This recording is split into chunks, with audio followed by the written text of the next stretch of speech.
Well, Mama Cat, are you having fun right there? Yeah, you's a good baby.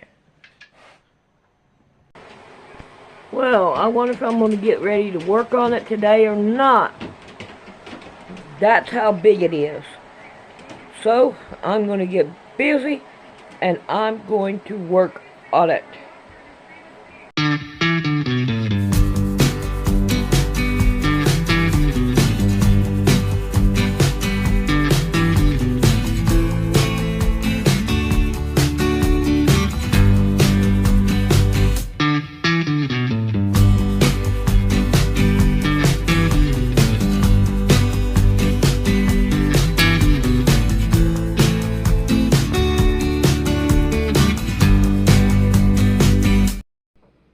The boy, that's right where he went to. He busts in there and tries to grab Tim. The guy shot him.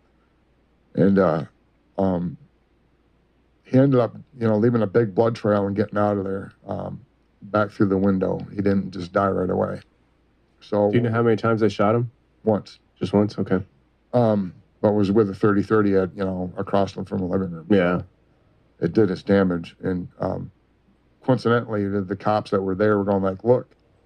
And I remember this too. He was like about an inch or two away from the gas line to the stove, where it went right through Mike, right through the wall, right through the kitchen, and almost went outside and hit the big gas thing outside. Wow. And I remember so much detail about that. And then they're going, the nanny cam.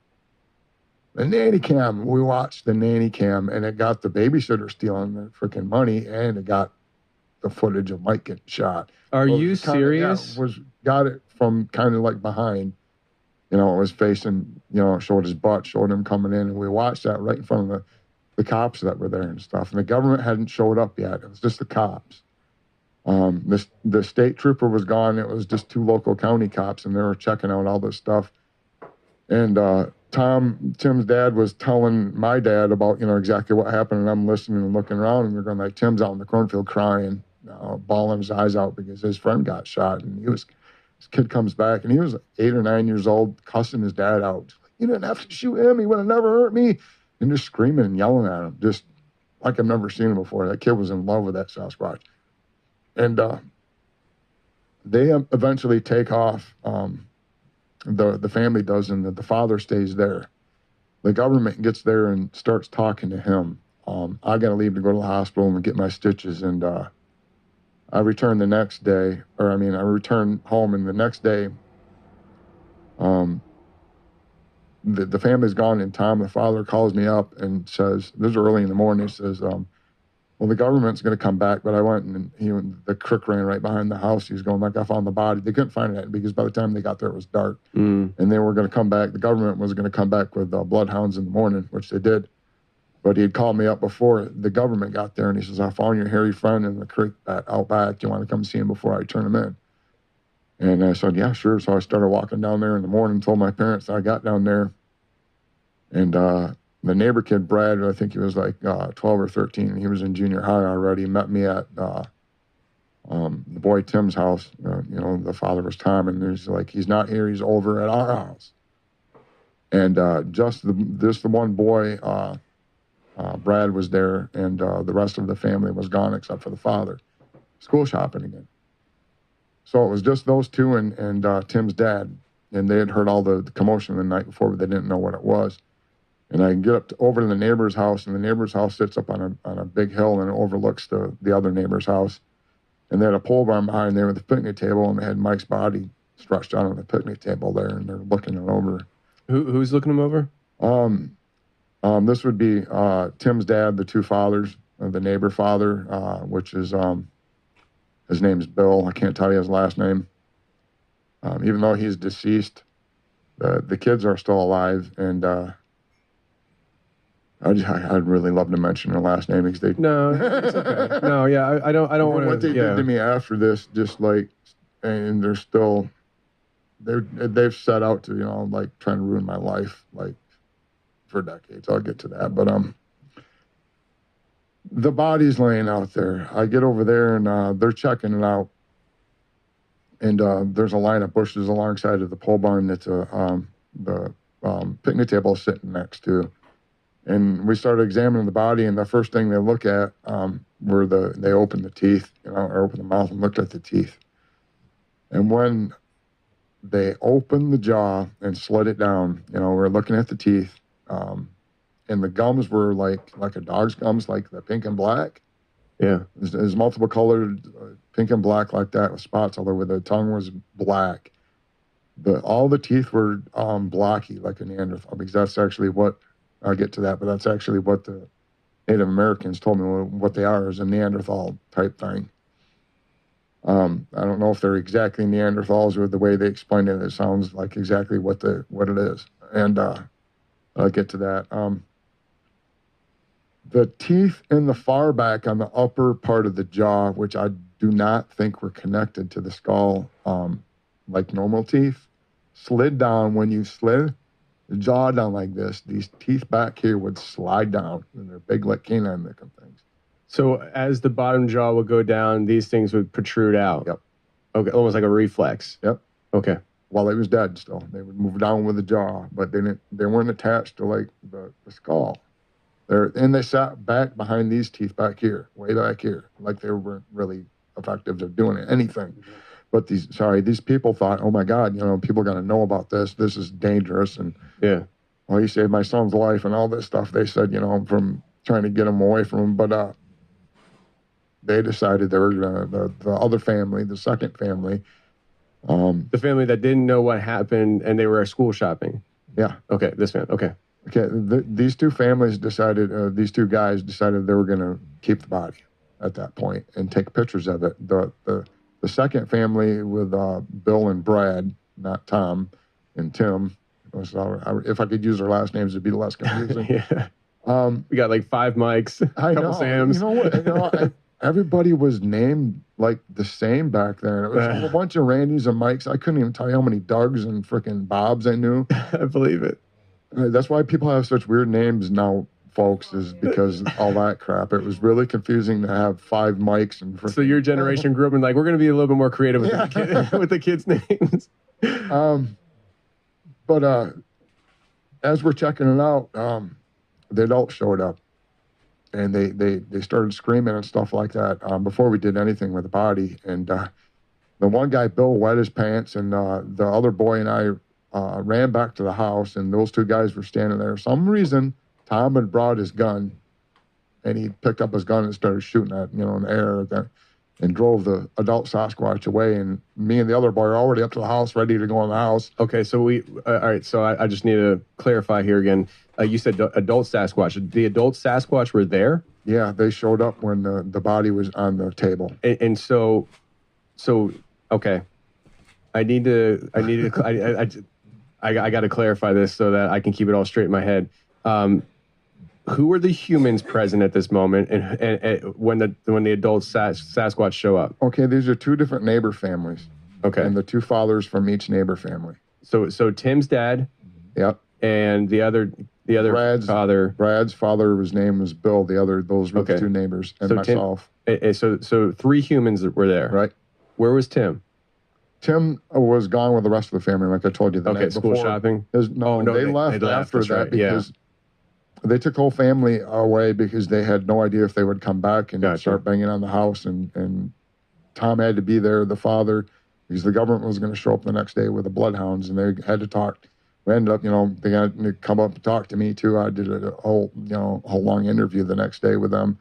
And, Tom spent the whole day with them. And I'll get to that.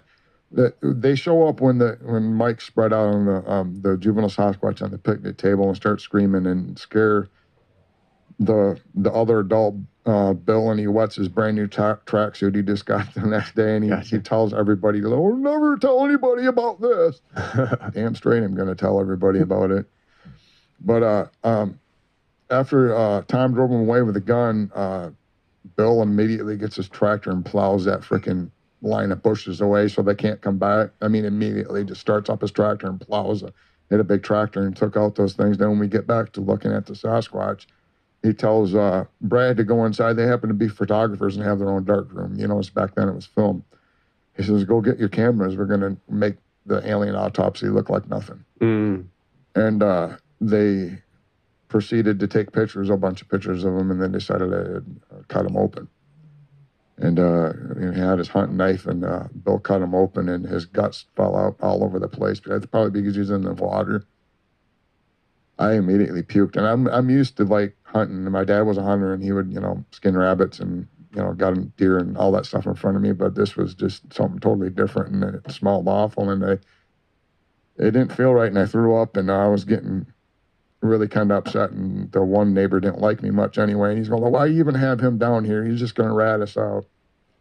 Well, I wasn't going to rat him out. I would never do that. He didn't know I was, well, he knew I was Sicilian, but like he hated Italians. I'll get into that later, but we're going all over the place. Mob wars. I never got such racial things about being Italian as I did then that year. And my neighbors, it was just bizarre because I thought, this racial hatred was, I didn't know Italians were involved. But anyway, they started dissecting them more and more. And after I threw up, Tim's dad goes like, Randy, at least come over here and look at this. And I got to look at the heart, and they explained the lungs a little bit.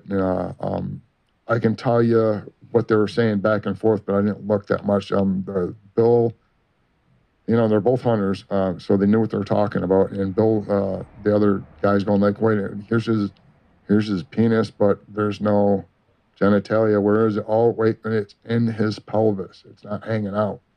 They said just the penis and the genitalia were up inside their pelvis like a gorilla, and just the penis would hang out. That's what he said. They thought it was a girl at first.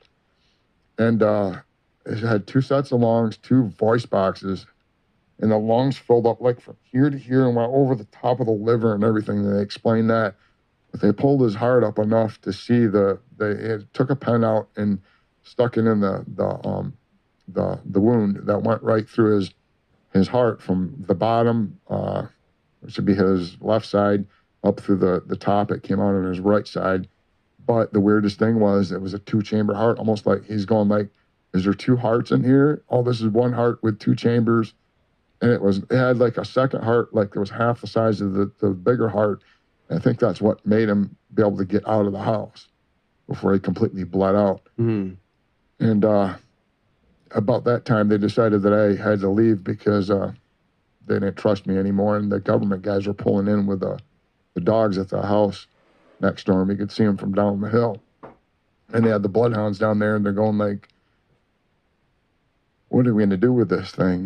We can't hide it now. And they just happened to have a grave dug for their horses that died of that PBB poisoning. The horses were dying as well as the cows. And the state would allow you to put them in a shallow grave to keep the bugs off them until they came pick them up. And they already had the grave dug. And they're going to put Mike's body in there. They put lime on top of it. I don't know why. Dissolve it. I don't know what. They chopped his right arm off at the forearm and put it in a bucket in the pole barn before I left. And they started filling in the hole and putting the horses on. When I left down to go distract John Redcorn and the other people, that's what they sent me down there for. And I went down there and I talked to him. I did distract him. And he goes like, well, what are you doing down here? I was just talking to Tom, Tim's dad, and blah, blah, blah. And, well, I got to give you a ride up to your house. I got to talk to you about this anyway. So it got him away from the house. We had to do a lot of interviews and talking like that. And they had the government had no idea that they had the body up there at the time. What happened, the Labor Day weekend went by. They developed the pictures over the weekend. The one boy that was like 12 or 13, I think he was in 7th grade, however old that is, probably 12, he took the pictures to school. They told us not to talk about it after the government left. Says, don't talk about it. They didn't have any, all they said was, we'll do something about it if you talk about it. And we just thought they were joking. And that's how I knew, like when I drew the picture of what happened in their house, the neighbor's house, with Tim and his family, I knew exactly where everybody was because I went down there, but where they're positioned in there, they told me, and the next day we're talking about it at the school in the school bus, and we're all like, I was here, I was there, this was happening, and I knew where everybody was when I drew it. And then he brings the pictures to school. He gets caught with them. The biology teacher did something, and I get called down to the principal's office, and I'm in elementary school, and I go down to the elementary school office, and Brad's sitting there, he's in junior high, and he's like, "You say anything, I'm going to kick your ass." And I couldn't say anything, and I never did. But they bring out, they took a picture of me when they were taking pictures. They took a picture of Bill, Tom, and I, because Brad was taking the pictures with holding the body up. And they saw that picture, and they're going like, "Well, this is him." And they sent me back to class, and I didn't think there'd be anything more about it. And I went and through the whole day, I get in the school bus, and we go home, and the school bus would go by their houses first. And they get off, and they had 2 cleaning vans, carpet cleaning vans, and I actually got the company right, too, because I remembered the logo and everything. I even called the company up, tried to find records of it, but they weren't cooperating. But the picture that I drew is the vans that showed up and the actual company that. What happened was we went to those 2 houses. There's 2 cleaning vans in each of those houses. And the bus driver's going, "Oh, you guys are partying a lot over that freaking holiday weekend. Oh, boy." And I thought, well, maybe they did have a party on Sunday. I wasn't down here on Sunday. It wasn't.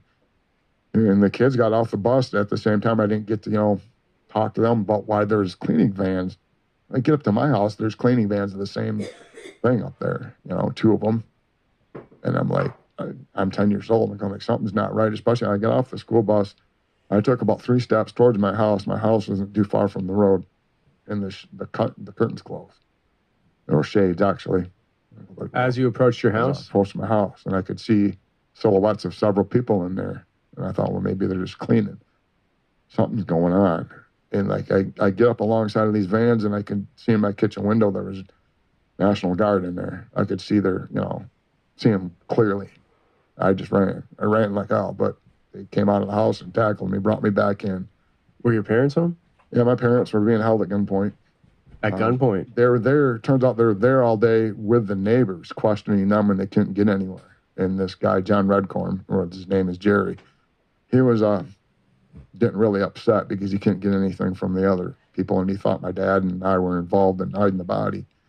So he went up there, and after he'd spent the whole day trying to droll the other guys, and that was another thing, is my dad was home from work that day. I knew something was wrong. His car was in there, and they somehow got him, out of work and home. And same thing with Tom and Bill. Their cars were there, and that's another thing that stuck out. And they dragged me in there, and there's a whole bunch of National Guard in there, and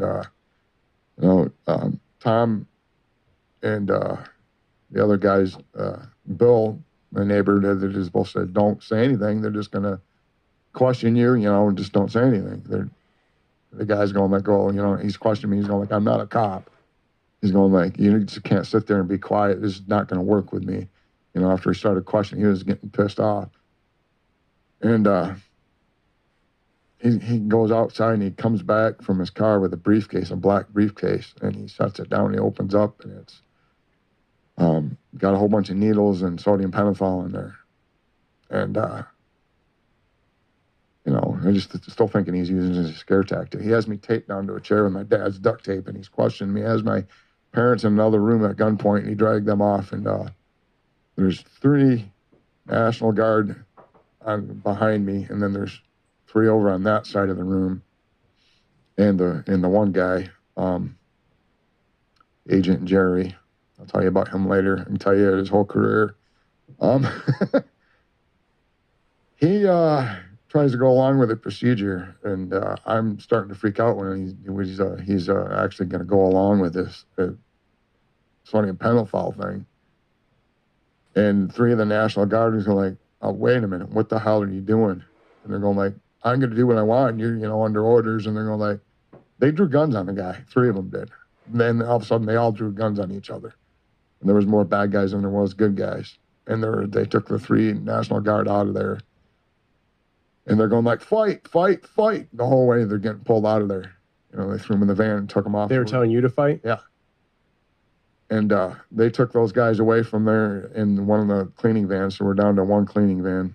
And just 3 National Guard and Jerry, the Native American agent, a Cherokee. I'll get into that in a minute. But when he shoots me up finally with this stuff, and he lets it take effect, and just sits me there, and I still won't say a thing. And I'm still taped up, and he's going like, I got an idea. He's going like, grab him, and they left me taped up on because they knew I'd run. Left my hands and arms taped up with duct tape, grabbed me by my shoulders, took me in the moving van, and took me down to the neighbors where they had the 2 other adults down there and the one boy, Brad, down there, and that's all I had. They're questioning them, and there's more National Guard with guns down there, and by this time I'm feeling pretty drunk and drugged up, and I get down there, and they're still asking me, where's the body, where's the body? And like, I still wouldn't say anything, but I looked over at Tom, and Tom goes, what in the hell did you do to him? Did you drug him up? And he's like getting pissed off, and they put guns in his face. And when I looked over him, they saw the picnic table was flipped over there, and he's like, I got dirt over here, I got dirt. Like, they couldn't find it the whole damn time. That really pisses me off. Like, how can you not see that? Like, I had to bring, and they're going, it's like, you just ratted us out. The kid is going like, I'm going to kick your ass and stuff. And they found the body, pulled it up and they used his freaking tractor to pull that up too. And they found everything, and they took me up to my house, and they had to wait for a car. They were going to take me in to have me hypnotized right then and there, but all they had were cleaning vans, so they had to call and order a car. I told you this is a long story. No, that's fine. Well, Him and the other Native Americans, there was 2 that they had called from the local tribes, Gun Lake tribe and little band of Ottawa tribe from Manistee, because the area that, the boy got taken at was Native American land, which, is a state land. But if the government would find a Sasquatch or something like that, they would immediately contact the Native Americans that were, that used to be their land. And these 2 tribes had split up. The Potawatomi tribe had split up a long time ago as white man was moving further north. And they just kept on moving up further north. So they had 2 tribes that were involved that had something to do with the body. And they were there. So they started talking to one another at the table. Okay, so there were 2 tribes involved in getting rid of the body? 2 tribes involved. I don't know why they had them involved.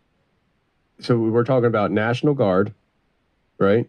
Yep. Bad guys that aren't National Guard. Yeah, all the agents were all Native American. Gotcha. So the bad guys were Native American agents. Well, I wouldn't call them bad guys. Well, you did, right? Like you said, good guys, bad guys. The one guy, Jerry, was way off. I'll get to that, but he got let go for all what he did. I'm trying to keep everything straight in my head. So we got National Guard and Native tribe.